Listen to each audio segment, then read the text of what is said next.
안녕하세요. 저는 30대 중반 기혼 여성입니다. 따분한 시간이 길어지다 보니 지난날 무서웠던 사고가 떠올라 이리 사연이라도 올려봅니다.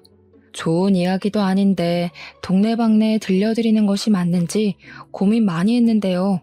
가슴이 터질 것처럼 힘들었던 그때 기억은 제게 여전히 슬픈 상처지만 절대 잊어선 안 되는 흉터와도 같기에 기록하고 싶다는 생각이 들었어요.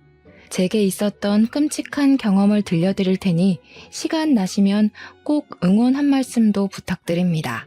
저희 시부모님 얘기를 좀 해볼게요. 결혼하기 전 저희 시부모님은 그리 살가운 분들이 아니셨어요. 그러나 딱히 불편할 만큼 사람을 기분 나쁘게 하던 분들도 아니셨습니다. 그저 평범하게 불편했을 정도였다고 생각했어요. 그 정도는 새로운 가정에서 적응해야 될 저의 업무라고 봤기에 별 상관없었어요. 저랑 남편은 합가가 아닌 분가로 시작해서 결혼하고 나면 고부 갈등이 있더라도 마음의 여유를 갖고 잘 극복할 수 있을 거라 생각했죠. 일단 남편이 먼저 제가 신경 쓰지 않아도 우리 처가댁에 잘해줘서 저 또한 시댁에 잘해주고 싶었던 마음이 컸습니다. 이런 힘찬 마음이면 시부모님의 환심을 쉽게 살 수 있겠다고도 자부했었어요. 근데 아무래도 제가 결혼이 처음이라 그랬나 봐요. 그저 저 혼자서만 잘하고 노력하면 모든 관계가 깔끔할 거라고 생각해버렸지 뭐예요. 결혼이란 건 사람 대 사람으로 이루어져서 그렇게만 잘 지내면 되는 문제인 줄로만 알았는데 소문대로 집안 문제가 정말 제 결혼 생활을 이렇게나 극한으로 몰고 갈 줄은 몰랐습니다. 시댁에 잘하기로 마음먹었던 저는 결혼한 지 얼마 되지 않고부터 시댁과 삐걱거리는 일이 생겨버렸는데요. 그 원인은 바로 저희 엄마 문제 때문이었어요. 저희 엄마는 제가 학창시절일 때부터 심장이 안 좋으셨습니다. 그래서 제가 수능을 쳤을 때도 수술하느라 마중을 못 나오시고 사경을 헤맸던 적이 있었죠. 그 뒤로 저는 엄마한테서 눈을 떼지 못하는 딸이 되었고 엄마한테서 병원은 때려야 뗄 수 없는 존재가 되어버렸어요. 심장병이란 것이 정말 종잡을 수 없는 병이더라고요. 괜찮은 줄 알았다가도 한순간에 잘못될 수 있다는 걸 저도 한두 살 나이가 먹어가면서 알게 되었습니다. 그러면서 더 엄마를 이해하게 되었고 엄마를 자식 돌보듯 챙기게 되었죠. 나이를 먹는 게 좋으면서도 싫었습니다. 나이를 먹으니 제가 생각이 더 깊어지고 엄마를 좀 더 잘 보필할 수 있는 능력이 생기니까 좋았으나 반면 아무래도 엄마 또한 저와 같이 나이가 드니까 건강을 잘 관리해도 갈수록 호전을 바라는 것이 더 어렵더라고요. 저도 그걸 잘 알아서 직장을 다니면서도 자취는 더더욱 한 적이 없었습니다. 엄마가 주기적으로 병원을 다니는데 그때마다 병원에 연차를 내어 무조건 같이 방문했었어요. 아빠도 안 계시는 마당에 제가 죽을 때까지 엄마를 모시고 챙길 생각이었죠. 근데 예상치 못하게 제가 결혼하고 싶은 사람이 생기면서 고민 많이 했었어요. 엄마가 신경 쓰여서 엄마랑 남편한테 다 말 못하고 혼자 끙끙 앓았는데 고맙게도 남편이 그런 제 마음을 다 눈치채 줬더라고요. 남편은 제게 결혼식을 올리는 것보다 마음이 함께인 것이 좋다고 당시 저를 기다려 주었습니다. 제가 결혼할 마음의 준비가 될 동안 남편이 저보다 엄마를 더 챙겨주었는데요. 엄마가 병원 가는 날까지 미리 자기 일정에 표시해서 저한테 연락해왔어요. 그때마다 남편도 연차를 내 병원까지 마스코트 해줬습니다. 그렇게 몇 날 며칠을 보낸 뒤에야 제가 어느덧 남편한테 큰 의지를 하고 있단 걸 알았고 안심해서 결혼을 하게 된 거였어요. 바보 같게도 저는 엄마 문제로 겪는 고비는 그게 끝인 줄 알았네요. 하지만 결혼하고 닥쳐온 시댁 첫 제사로 인해서 제게 친정으로 닥쳐올 시련은 시작조차 되지 않았다는 걸 뒤늦게 알아버렸습니다. 시댁 제사가 있는 한 달 전, 시댁에 갔는데 시모가 먼저 제사를 언급하시더라고요. 저는 그때 시댁 제사 이야기 자체를 처음 들었기 때문에 그때만 해도 제사 날짜를 전혀 모르고 있었어요. 그래서 문제는 제사를 한다는 것이 아닙니다. 시모가 말한 제삿날이 우리 엄마가 병원을 가야 하는 날이랑 겹친다는 거예요. 무척 당황스러웠어요. 저희 엄마는 한번 병원에 가게 되면 치료를 받기 위해 미리 입원을 해야 하거든요. 한 3, 4일 진료 정도 기간이 필요해요. 그래서 저도 그간에 미리 일을 연차내고 엄마 곁에서 간병하기 일쑤였어요. 엄마 혼자 보낼 수 없는 이유는 치료를 받고 나오면 하루간은 정신이 온전치 못해서 곁에 사람이 무조건 필요합니다. 엄마가 간병을 불편해하기도 하고 저 또한 엄마를 모르는 사람 손에 맡기는 것이 싫어서 몇 년을 이렇게 지내왔어요. 당황으로 입이 묶여 선뜻 대답을 못했던 저는 시모에게 최대한 양해를 구해야 했어요. 이 난감한 상황을 어찌 잘 설명하면 좋을까 고민하던 찰나 남편이 먼저 시모에게 대답을 했는데요. 근데 남편이 말하는 걸 들어보니 남편도 제사 얘기를 자기한테 하는 시모를 당황스럽게 보더라고요. 무슨 소리를 하는 거야, 제사라니. 원래 제사는 형네가 했잖아. 여태까지 제사를 해본 적이 없는데 갑자기 왜 나한테 제사를 하래. 너네 형 지방으로 이사 갔잖니. 못 들었어? 발령 났다더라. 네 형이 없으니까 당연히 네가 챙겨야 할 거 아니냐. 우리가 이 늙은 몸을 이끌고 몇 시간이나 걸리는 거리를 왔다 갔다 하리? 며느리까지 새로 들어왔으니 이제 가장일 좀 해야지. 듣자 하니 원래 제사는 장남인 아주버님네에서 다 했나 보더라고요. 시부모님이 직접 아주버님네까지 가서 함께 지낸 것 같았습니다. 이제 아주버님이 지방으로 가버리고 없으니 제 남편 보고 아주버님이 했던 것 모두 도맡으라는 것이 시모의 통보였어요. 남편도 이 사실을 저처럼 그날 처음 들었던지라 저한테 그 어떤 언질도 못 해줬습니다. 그래서 제게 결혼 전이나 신혼초 때도 딱히 집안 행사에 대해서 언급한 적이 없었고 뭐든 우리 친정 행사가 우선이라고 말해줬었겠죠. 어쩌면 남편 입장도 아주 당황스러웠을 거예요. 아주버님네는 우리 결혼식 할 때 이미 지방으로 발령나서 이사를 마친 상태였다고 합니다. 그 사실도 남편이 몰랐다고 하니 그건 형제간에 좀 너무했지 않나 싶네요. 먼 친척도 아니고 형제 사이인데 같은 서울에 살다가 이사를 가는 거면 지방으로 이사 간다고 말해줘야 되는 거 아닌가요? 설령 바빠서 깜빡해서 못해줬다고 하면 결혼식 때라도 말해줄 수 있었던 거잖아요.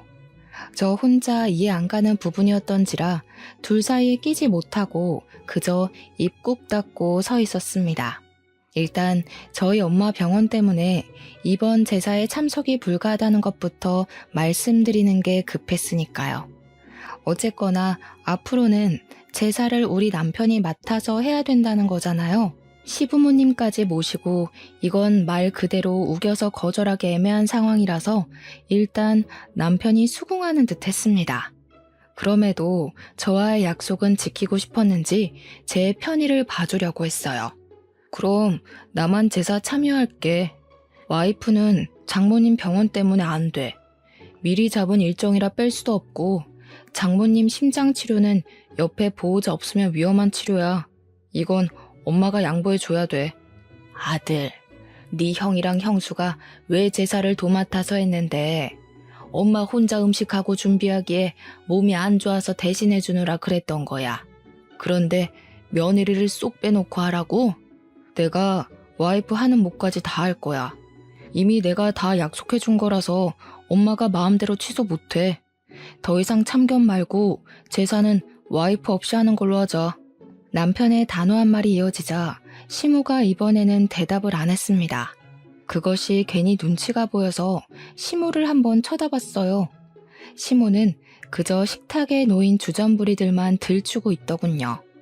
누가 봐도 기분 언짢다는 내색인 듯 했지만 어쩌겠습니까? 시모한테 죄송한 짓을 저지를 수밖에 없었어요. 그리고 시댁 제사 당일이 되었습니다. 그 어느 때보다 무거운 마음으로 엄마 병원을 가야 했어요. 그래도 남편의 감사한 배려로 엄마를 챙길 수 있다는 것 자체가 다행이라 생각하며 마음을 편히 가지려 했습니다. 그 바람에 미안하게도 남편은 혼자서 처음 해보는 제사에 참석을 하게 되었죠. 그리고 그날 남편이 제사를 끝내고 시댁에서 자지 않고 새벽 늦게 우리 엄마 병실을 찾아왔어요. 그 기척에 너무 놀라서 피곤한데 뭐하러 왔냐고 했더니 자기 고생한 거 생각도 안 하고 참 기특한 소리를 하는 거 아니겠습니까? 내가 태워다 주기로 했는데 장모님이랑 약속 못 지켰잖아. 미안해서 얼굴이라도 뵈려고 왔지. 아무래도 내일 인사드리는 게 좋겠지? 엄마랑 약속 못 지킨 것이 내내 마음에 걸려서 그 새벽에 이 먼 길을 달려왔다는 남편의 말에 정말 감동받았습니다. 남편의 마음이 너무 갸륵해서 그 때문에 혼자 제사를 고생한 남편에게 더 미안했어요. 안타깝지만 자고 있는 엄마를 깨울 수는 없었기 때문에 인사는 못하고 병원 가까운 곳에 제가 잡아둔 숙소로 가서 남편을 재운 뒤에 다시 병실을 찾았어요. 엄마도 사위가 아침 일찍 반겨주니까 좋아하더라고요. 남편은 뭐가 그리도 미안한지 엄마 얼굴을 보자마자 5분째 죄송하다는 말만 늘어놓고 있었습니다. 그런데 그때였어요. 남편이 이제 좀 엉덩이를 붙였는데 시모한테 전화가 온 겁니다. 결국 남편은 다시 자리에서 일어났고 잠깐 저희한테 양해를 구해 그 자리에서 통화를 받았어요. 그리곤 저희 모두가 그 자리에서 깜짝 놀랄 소식을 들었죠. 너 지금 어디냐? 네 엄마 아침에 쓰레기 버리러 나가다가 다리 힘 풀려서 계단에 굴렀다. 방금 수술하러 들어갔거든. 급한 일 있는 거 아니면 여기로 좀 올 수 있겠어? 시부 말로는 시모가 제사 때문에 안 하던 고생을 무리하게 해서 탈이 났는지 새벽 내내 다리가 아파서 잠도 제대로 못 잤다고 합니다. 그게 아침 대바람부터 그 사고를 낸 거라고 했고요. 그래서 상황은 급하게 다리 수술하러 응급실에 실려간 상태라고 하네요. 마침 병실이 조용해서 저랑 친정 엄마까지 듣고 있었던 터라 저희까지 놀랐어요. 결국 남편은 다시 시댁으로 가야 했습니다. 남편은 저희 엄마한테 면목없어 하면서 이미 끝냈던 사과를 또 하기 시작했어요. 엄마는 괜찮다면서 심호 걱정을 했고 가만히 서 있는 저를 보고도 같이 가보라고 권유를 했습니다. 엄마 두고 어떻게 가? 그래도 내일까지는 내가 있어줘야지. 엄마 지금 혼자서 화장실 가는 것도 어렵잖아. 정신만 돌아오면 다 된 거지 뭘. 여기 지나다니는 보호자 선생님이나 간호사 선생님 불러서 좀 도와달라고 하면 돼. 옆에 보호자분들한테 도와달라고 하거나. 엄만 이제 알아서 할 수 있으니까 네 시어머니나 가서 챙겨드려. 수술한다는데 아들이랑 며느리가 옆에 있어줘야지. 계속해서 곤란해하고 있는 저를 보면서 엄마는 하루 뒤면 태어날 건데 뭐가 그리 걱정이냐고 전화 꼬박꼬박 해줄 테니까 빨리 가보라고 했습니다. 원래 수술 끝나고 식구들이 같이 있어줘야 기운 빨리 차리는 법이라고 말이죠. 할 수 없이 저도 남편이랑 같이 시모가 있다는 병원으로 달려가야 했어요. 우리가 도착하니 시모는 이미 수술을 다 끝내고 다리에 철심을 박은 채로 병실에 누워 있었습니다. 이왕이면 엄마 말대로 수술 전에 도착하고 싶었는데 그게 좀 아쉬웠어요. 그래도 시모가 누워서 눈덩이에 팔을 올리고 있는 것 보니 수면 마취는 깬 지 얼마 안 된 것 같아 보이더라고요. 저는 걱정되는 마음에 시모에게 냉큼 다가가 시모의 손을 잡았습니다. 어머님 작은 며느리 왔어요. 다리는 좀 괜찮으세요? 소식 듣고 얼마나 놀랐는지 몰라요. 어쩌다가 넘어지셨어요. 저는 정말 걱정이 되어서 진심으로 물었습니다. 그런데 당황스럽게도 시모가 제게서 고개를 돌려버리더군요. 그때 시부가 대신해서 제게 대답해 주시더라고요. 그 대답은 그냥 지난날 시모가 했던 답과 같은 맥락이었어요. 시모가 원래 몸이 불편해서 제사를 아주버님 댁에서 했다는 것, 음식도 형님이 다 한 것이요. 그런데 오랜만에 시모가 형님이 해야 할 몫을 모두 다 했더니 탈이 난 것 같다고 하는 겁니다. 남편이 최선을 다해서 시모를 도와준다고 했지만 아무래도 요리를 못하는 남자이다 보니까 시모 입장에서는 일손이 부족했나 보더라고요. 근데 착각인 건지 왠지 말씀하시는 게 마치 제 탓 때문에 시모가 이렇게 다쳤다는 걸로 들렸어요. 그건 저만 그렇게 느낀 것 아닌 듯 했습니다. 누가 아침부터 쓰레기를 버리러 가래? 새벽 내내 다리 아팠다면서 굳이 그 무거운 쓰레기를 왜 또 들고 나가서 사서 고생해. 지금 아빠 말하는 거 꼭 내 와이프가 제사 안 도와줘서 엄마가 이렇게 됐다는 걸로 들린다? 엄마 다친 건 그냥 사고야. 괜히 말도 안 되는 걸로 트집 잡을 생각하지 마. 남편이 제 편을 들어주어 속이 갑갑하진 않았지만 왠지 모르게 상황은 더 나빠지는 것 같았어요. 시모는 한숨까지 쉬면서 저를 꼴보기 싫어했습니다. 그렇게 정막만 가득한 가운데 얼마 지나지 않아서 나중엔 오랜만에 보는 아주버님 댁까지 지방에서 올라왔어요. 시모 다쳤다니까 지방에서 냉큼 올라온 듯 했습니다. 시모는 내리 창밖만 보고 있던 고개를 돌려서 형님과 아주버님을 마주했는데요.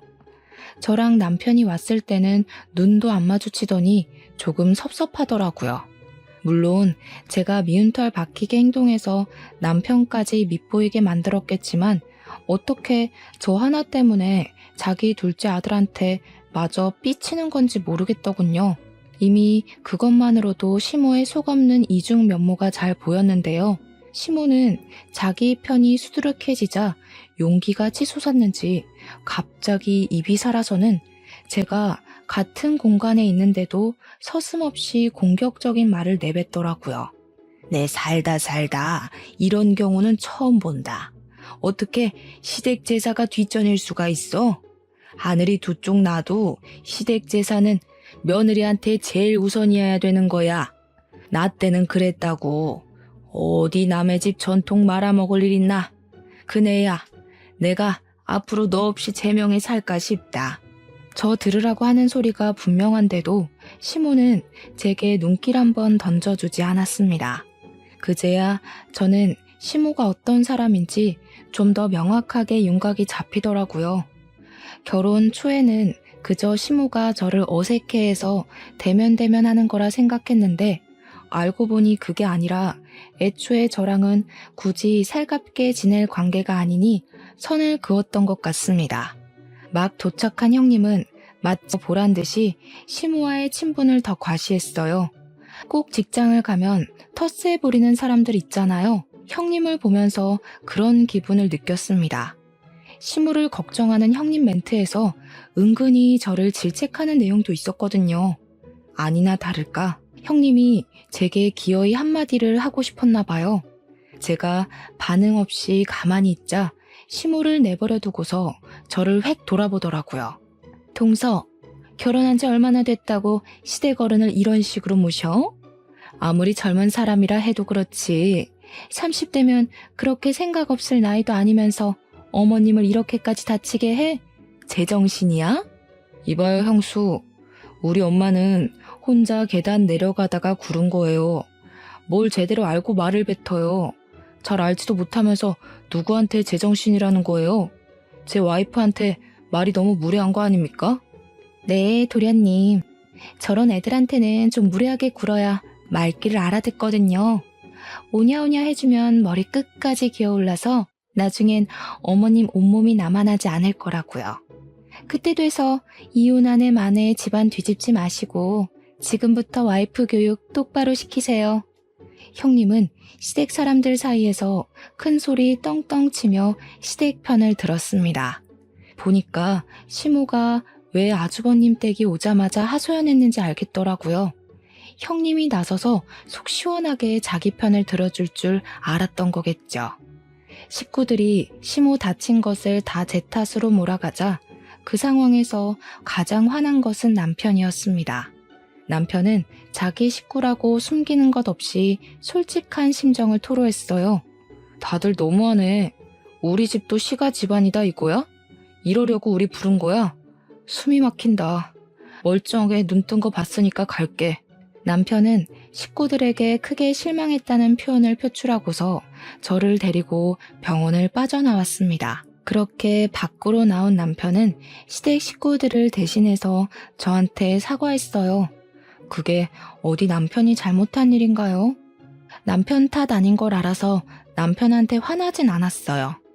아까까진 시댁 식구들한테 짜증이 났지만 막상 나오니까 그 짜증이 또 그리 길게 가지도 않았어요. 그건 아마 제 기분이 극에 치닫기 전에 남편이 자꾸 알아서 다 해결해줬기 때문이 아닌가 싶습니다. 이후에는 그냥 고민 많이 되었어요. 남편 말로는 시댁 제사가 4달 뒤에 또 있다고 했거든요. 그걸로 남편도 걱정이 많은 것 같더라고요. 시모가 그때 우리 집에 와서 제사를 지낸다고 그랬대요. 물론 남편은 그 제사도 제가 원하지 않으면 자기가 혼자 한다고 했습니다. 솔직히 저희 엄마 사정 이해 못해주는 시댁 제사 따위 신경 써주고 싶지 않은데 남편 집안이니까 아예 무시할 순 없는 노릇이었어요. 그렇지만 역시나 시댁 얼굴을 안 보게 살 게 아니기 때문에 남편을 위해서라도 괜찮다고 다음엔 같이 하자고 했습니다. 그날 이후 왠지 모르게 마음 편할 날이 없었어요. 시모 다리 다친 것 때문에 자주는 못해도 가끔은 시댁을 들여다봐야 될 것 같다고 남편한테 말하면 남편이 그냥 신경 꺼도 된다고 하더라고요. 그래서 그냥 시댁에 전화를 걸어보면 시모는 전화를 안 받으시고 시부는 괜찮다고만 하며 전화를 빨리 끊기만 했습니다. 근데 어느 날엔 제가 참 속상한 소리를 수화기 너머로 듣게 되었었는데요. 또 전화 왔어? 할 일이 그렇게나 없나? 제삿날만 콕 집어서 잘만 빼먹더니 허구한 날 놀고 먹나 보네. 절대 오라고 하지 마소. 깨우면 귀찮아지니까. 시부가 급히 전화를 마무리하고 끊었지만 제가 다 들어버린 내용이었죠. 그 뒤로는 시댁에 전화를 넣지 않았어요. 시모가 저를 뒷담하는 어투가 아주 익숙하게 들렸거든요. 싫다는데 더 이상 챙겨드려봤자 뭐 하겠습니까? 남편이 저희 엄마 잘 챙겨주니까 저도 그러려고 했던 것뿐인데 그때부터 그냥 남편 말대로 시댁에 신경을 끄기로 했어요. 그리고 마음 무겁게 시간만 보냈고 어느 날 저는 세상에서 가장 힘든 시간을 겪었습니다. 엄마랑 평소처럼 통화를 하던 날이었어요. 엄마 심장 기능에 문제가 생겼는지 전화하는 도중 엄마가 갑자기 쓰러진 겁니다. 그때 제 정신도 바로 나가버렸던 걸로 기억해요. 무슨 정신으로 119에 신고를 했는지 잘 모르겠어요. 어떻게 신고를 하고서 저는 엄마랑 매일 다녔던 병원으로 바로 출근했습니다. 갔더니 엄마는 미리 도착해서 긴급조치 수술에 들어가 있었어요. 그 모습 보자마자 다리에 힘이 풀려서 엄마를 부르며 울부짖었습니다. 간호사 선생님들이 제 얼굴을 익히 알고 계셔서 저를 잘 달래주었기에 2달이 버티고 서 있을 수 있었네요. 그래도 미리 좀 진정하는 덕에 수술 마치고 나온 의사가 하는 말을 제대로 경청할 수 있었습니다. 의사가 하는 말이 엄마가 과거에 심장 수술했던 부분에 문제가 생겨서 심장을 재수술 진행해야 될 것 같다고 하더라고요. 근데 상태가 위급하대요. 날짜를 빨리 잡아야 할 정도로 생명에 치명적이라는 겁니다.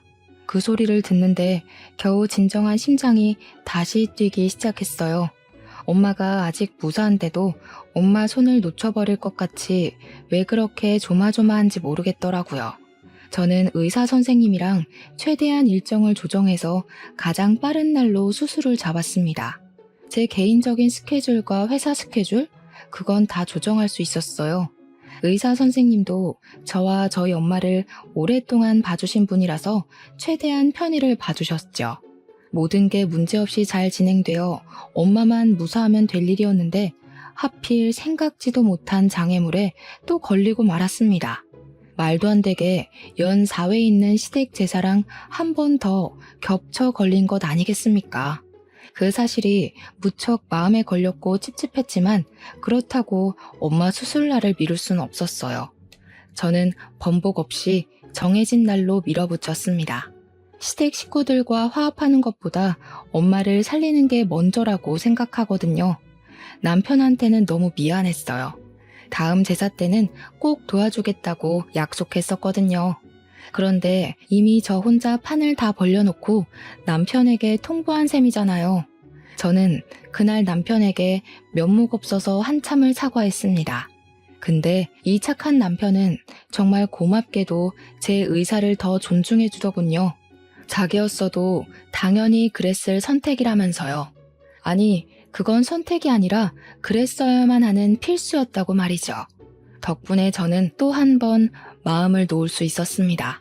하지만 역시나 남편과 시댁의 반응은 천차만별이었어요. 이 이야기가 시모한테 들어갔더니 또 난리가 날 수밖에 없었습니다. 첫 번째 제사는 경고로 넘어갔는데 두 번째까지 제가 제사에 불참하게 생기니 시모가 일부러 그러는 거 아니냐면서 남편한테 따지는 걸 남편이 통화하고 있을 때 같이 듣게 되었어요. 그년 옆에 있니? 당장 바꿔봐라. 어디서 새파랗게 어린 년이 어른을 속여 먹으려고 해. 내가 분명 저 때문에 개고생해서 다리 분질러졌다고 했냐 안 했냐. 두 눈으로 똑똑히 보고도 또 제사 빼먹는단 소리가 나와? 이건 그냥 시애미를 물로 보는 것 아니냐? 그런 거 아니라고. 지금 제사가 문제야? 당연히 와이프한테는 장모님이 먼저지. 장모님 지금 하루 이틀 하고 계신다고. 엄마는 사돈으로서 걱정도 안 돼.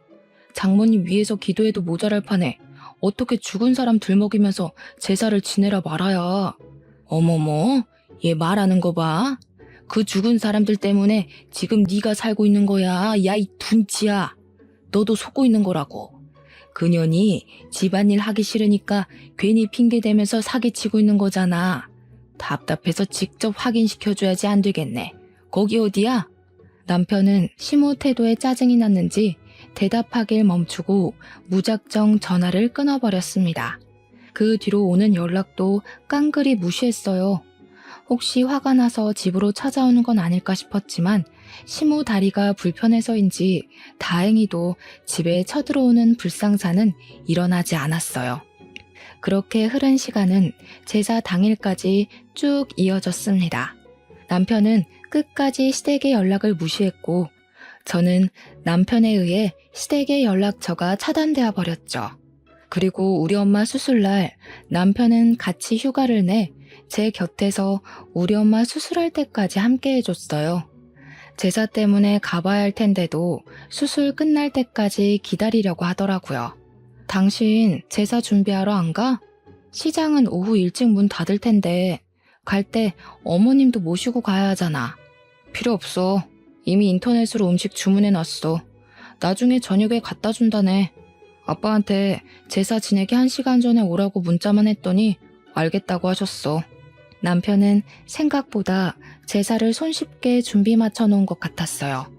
한 번의 실수를 겪고 나서 두 번의 사고를 치르지 않기 위해 생각을 많이 한 모양입니다. 그 과정에서 제 생각도 조금은 들어간 것 같아서 더 고마웠네요. 덕분에 저는 홀로 있었으면 더 무서웠을 공백 시간을 남편과 함께하면서 조금 마음 놓고 기다릴 수 있었어요. 남편은 엄마 수술이 무사히 끝나고 병실로 이동하는 것까지도 동행해 주었습니다. 저희 시댁은 제사를 밤 10시쯤에 한다고 하더라고요. 그래서 남편은 병원에서 8시 30분에 출발을 하기로 하고 마음껏 저희 엄마 곁을 지켜줬어요. 한참 그렇게 같이 있다가 오후 7시가 지날 무렵 남편은 잠깐 근무 전화 받으러 자리 비웠고 저도 화장실을 다녀왔습니다. 의사 선생님 말이 수술 너무 잘 됐다고 예전처럼 예고 없이 쓰러지는 경우는 줄 거라고 하더라고요. 그 소리를 듣는데 얼마나 가슴을 쓸어내렸는지 몰라요. 엄마가 잘 견뎌준 게 가장 고마운 일이었기에 깨어나면 꼭 고생 많았다고 안아줄 생각을 했습니다. 그 잠깐도 못 견디고 엄마가 보고 싶어 얼른 화장실을 나섰어요. 다시 병실 돌아가는데 임직원들이 우리 엄마 병실 앞에 모여 있었습니다. 처음엔 우리 병실이 아닌가 착각했거든요. 근데 맞더라고요. 우리 병실 간호사 선생님이 저를 급히 찾는 거 아니겠습니까? 저 덩달아 놀라서 황급히 간호사 선생님을 따라 들어갔습니다. 눈앞에 보이는 광경은 제 심장이 다 멎을 정도로 처참했어요. 의사 선생님이 저희 엄마를 살리려고 심폐소생을 하고 계시더라고요. 저 그날 엄마 잃는 줄 알고 얼마나 울었는지 모릅니다. 오열하면서 엄마를 수도 없이 불렀어요. 그러자 뒤늦게 나타난 남편 또한 상황을 보고 놀랐는지 급하게 들어온 모습이 역력했습니다. 그런 와중에도 잡아주는 남편의 부축을 받고서 저는 더욱 정신을 못 차렸네요. 다행히도 엄마는 호흡이 돌아왔습니다. 의사 선생님 두 분이 계셨는데 그제야 한숨 돌리시면서 발을 동동 굴리는 제 앞으로 다가오시더라고요. 저는 두 선생님께 정말 감사하다고 넙죽 절을 했습니다. 그런데 의사 선생님이 잔뜩 성이 나서는 저한테 호통을 치시더라고요. 그러면서 하는 소리가 저를 무척 당황스럽게 했어요. 아까 그분은 보호자분 가족이세요? 대체 정신머리가 어떻게 되어 있길래 호흡기 스위치에 손댈 수 있단 말입니까? 지금 환자 죽을 뻔했습니다. 우리 간호사가 그 보호자분 낌새 눈치 못 챘으면 돌이킬 수 없을 뻔했다고요. 의사 선생님이 하시는 말도 안 되는 말에 저 또한 덩달아 놀라서 그게 무슨 소리냐고 물었습니다. 그러니 의사 선생님은 더 설명하기도 진이 빠진다는 듯 간호사에게 뒷일을 맡기곤 병실을 터덜터덜 나가셨어요. 심폐소생술로 기운을 다 뺀 것보다도 말도 안 되는 일 때문에 받은 충격이 더 커서 더 기운 빠진 것 같은 느낌이 들었습니다. 일단 저는 의사 선생님이 해주신 말뜻을 얼른 알고 싶어서 간호사 선생님께 물었어요. 그러자 간호사 선생님이 자세히 설명해 주길 아까 저랑 남편 말고 처음 보는 사람이 찾아왔었대요. 와서는 우리 엄마 상태에 대해 묻더니 진짜 아픈 거 맞냐고 확인했다네요. 혹시 직원 누구한테 돈 찔러주고 아픈 척 누워있는 거 아니냐고 했다는 겁니다. 그래서 간호사가 그 사람을 이상하게 쳐다봤는데 됐다면서 병실로 가버렸다고 해요. 뭔가 수상쩍잖아요. 때문에 간호사가 뒤늦게 가서 확인했더니 글쎄 그 사람이 우리 엄마 호흡기 장치를 끄고 있었다는 거 아니겠습니까? 사실을 알고 얼마나 간이 철렁했는지 모릅니다. 근데 그 소리를 들으니까 문득 바로 떠오르는 사람이 있더라고요. 바로 시모였죠. 시모가 남편한테 내가 일하기 싫어서 우리 엄마 아프다고 거짓말하는 거 아니냐고 했던 말이 떠오르더라고요. 저는 더 생각하고 싶지도 않고 당장 찾아 나서고 싶었어요. 그래서 간호사 선생님한테 우리 엄마를 좀 부탁하고 병원을 뛰쳐나왔습니다. 남편도 바로 제 뒤를 따라왔죠. 불과 좀 전에 있었던 사고였기 때문에 분명 일을 벌인 사람이 멀리 못 갔을 거라 생각했습니다. 아니나 다를까 우리가 건물 나오자마자 병원 밖으로 빠져나가는 익숙한 차가 하나 발견되었어요. 그건 다름 아닌 아주버님 차였죠. 그것 또한 기가 막히더라고요. 아주버님 차를 여기서 보게 될 줄은 몰랐거든요. 시모가 아니라 아주버님이랑 형님 짓이었구나 라는 것을 그때 알아차렸어요. 그들 짓이 아니고서야 그들이 굳이 지방 사는데 우리 엄마 병원까지 올 일이 없지 않겠습니까? 저희 엄마 병원이 서울 한복판에 있는 유명한 병원도 아닌걸요. 아마 시모가 뒤에서 형님을 조종했겠죠. 자기 몸이 불편하니까 괘씸한 부탁으로 우리 엄마를 해코지 하려고 했겠죠. 어떻게 사람이 다 죽어가는 상대를 두고 그런 짓을 벌일 수가 있는지 도무지 용서할 수가 없었어요. 저는 남편 차를 타고서 아주버님 차 뒤를 따라 붙었습니다. 그들이 당연히 시댁으로 향할 거라고 생각했어요. 그런데 여기서 1차로 당황했던 게 뭐냐면요. 생전 처음 보는 동네로 들어섰다는 겁니다. 그때부터 남편이랑 아주버님 차를 놓친 게 아닌가 싶어 열심히 눈으로 쫓으면 아주버님 차는 여전히 저희를 앞장서고 있었어요. 결국엔 낯선 아파트 건물까지 들어가서야 차가 멈추게 되었죠. 여기서 끝이 아니었습니다. 2차로 당황했던 건 그 차 안의 주인공들 때문이었어요. 아주버님이랑 형님까진 예상했었는데 시부랑 시모까지 타고 있는 줄은 몰랐거든요. 그러니까 우리 엄마 병원을 다녀간 사람이 무려 4명이라는 겁니다. 우리 엄마를 죽일 뻔한 짓을 한 사람도 그 짓을 알고 있는 사람도 4명이라는 거예요. 그렇게 일을 저질러 놓고는 이 어딘지 모를 동네로 불이 나게 도망을 온 거 아닙니까? 이래놓고 제가 몰랐다면 넷이서 입 맞춰 끝까지 발뺌했겠네요. 생각만 해도 너무 어이가 없고 치가 떨려서 당장 쫓아가 따질 생각으로 차에서 내렸습니다. 그들은 저희가 내린 줄도 모르는지 서로 실랑이 벌이느라 바빴어요. 나 정말 아직도 심장 뛰는 것 좀 보세요. 어머님이 분명 동서 어머님 아픈 거 거짓말일 거라고 하셨잖아요. 그런데 진짜 저 살인자 될 뻔했다고요. 이거 걸리면 어떻게 되는지 아세요? 저 잘못되면 어머님이 다 책임지셔야 돼요. 알겠어요? 얘가 왜 남의 탓을 해? 내가 올라가서 진짜 아픈지 아닌지 확인만 해보라고 했지. 누가 기계를 꺼보라고 하든? 그거 하나를 못 알아봐서 그런 무식한 짓을 저지르냐? 무식한 네 머리통을 탓해. 나는 모르는 일이다. 네? 여태까지 제가 얼마나 도와드렸는데 이렇게 나오시면 안 되죠. 저는 어머님의 꼭두각시였을 뿐이에요. 제 자의로 한 건 아무것도 없다고요. 자꾸 모른 척 하시면 어머님이 동서 부려먹으려고 사기친 거 제가 다 까발릴 거예요. 까발려? 그래, 가서 까발려라. 그러는 넌 뭐 다를 줄 아냐? 너도 동서 생겼다고 일하기 싫어서 꾀부린 건 마찬가지 아니야?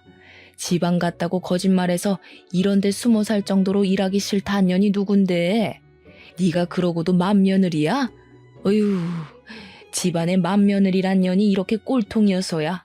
동네가 시끄럽도록 쩌렁쩌렁 소리를 지르는 그들의 대화를 듣고서 저는 제자리에 서서 꼼짝도 할 수 없었습니다. 저라고 며느리로서 시댁에 잘한 것 하나도 없긴 하지만 그렇다고 시댁에서 저를 이런 식으로 매도하려고 수쓰고 있는 줄은 꿈에도 몰랐어요. 소란스러운 와중에 유독 제 눈에 들어오는 것이 또 하나 있었는데요. 이것 또한 아주 우습습니다. 시모는 다리 수술 말이에요. 시모가 계단에서 굴러 수술을 하는 바람에 평소 지팡이가 없으면 잘 걷지도 못하는 처지가 되어버렸다고 했었거든요. 그런데 양다리를 아주 건강하게 꼿꼿하게 세운 채로 형님을 몰아붙이고 있더라고요. 그러니까 시모 다리 사기라는 거네요. 그리고 모르는 동네인 줄로만 알았던 이 아파트. 어딘가 했더니 아주버님 댁이었다는 걸 운 좋게 알아버렸어요. 말했다시피 아주버님은 지방으로 이사 갔던 게 아니라 시댁 일하기 싫어했던 형님이 이제 동서 생겼다는 이유로 시댁 집안일에 손 터는 바람에 지방으로 이사 간 척 숨기고 살았던 거라는 거죠. 이것도 역시 사기라는 거고요. 참 시모랑 형님이랑 어떻게 된 게 마음은 잘 맞았나 봅니다. 그러나 마음 잘 통해서 계획은 좋았지만 실천에서 영 엉망진창인 게 둘은 손발 안 맞는 짝인 게 증명된 셈이네요. 아마 제가 본인들 뜻대로 움직여지지 않아서 많이 당황했을 겁니다. 저한테 아픈 엄마가 있을 거란 변수는 생각 못 했겠죠. 제가 엄마 때문에 자꾸 며느리 노릇을 못해 보이니 그게 자기들처럼 머리 써서 사기치는 줄 알았나 봐요. 그래서 우리 엄마가 거짓말로 심장 질환 있는 척 한 걸까봐 병원까지 확인하러 가게 된 것 같습니다. 너무 하찮은 사람들이 아닙니까? 고작 그딴 의심 때문에 우리 엄마가 죽을 뻔했다는 사실이 너무 어이가 없고 화가 나서 눈물이 다 나는 겁니다.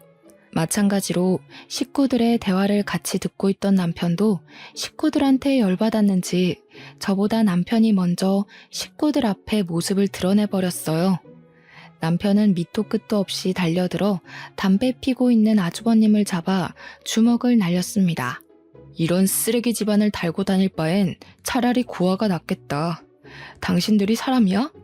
그래도 가족이라서 한편으로는 제발 아니길 바랬는데 결국 끝까지 최악을 보여주네. 당신이 뭔 짓을 했는지 알아? 살인 미수를 공모한 거나 마찬가지야.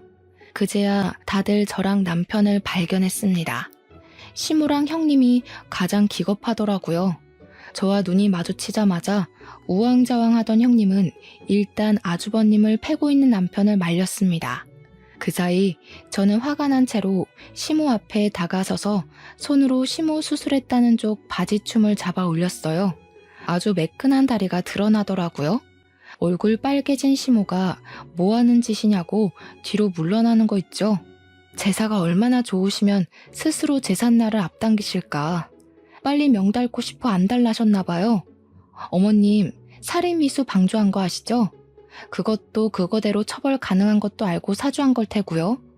어머님이 남편 전화로 우리 엄마가 아프다고 쇼하는 중이라 소리쳤던 거 증거로 제출하면 돼요. 병원 들락거린 CCTV도 있을 건데. 뭐야?